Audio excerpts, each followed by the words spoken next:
the same grips. And now from here, I'm simply going to put my head to the mat by dropping it across. So wherever his far shoulder is, if you draw an angle out there, I'm going to sprawl with my head to the mat. And to make sure I don't fall off of his head, I want to sprawl square. Okay, so that means my hips square to the mat from here. So I get this, and now watch.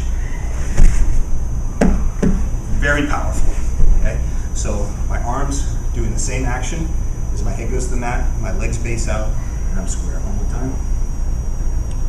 Same grips. And the third option from here is I start the hips going forward in the traditional version, but from here maybe I couldn't even get that second one in. So from here I go over like this and sprawl. Very strong as well. Now I'll give you one more attack to play with. Jocelyn, get this initial grip in. Okay?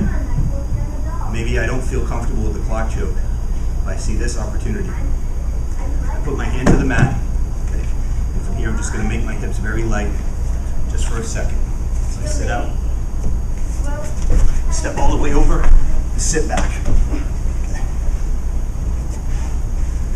One of my very favorites. It's kind of like if you have an armbar position from crossbar. You know, and the arm is in between. This time you have it with the neck. So it's just a very quick transition.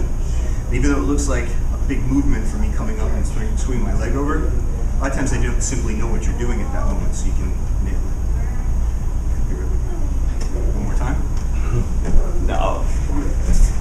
So from here, toss them offline. Just slip that hand. Even if I'm slightly loose, you can get it. So now from here, hips light, switch.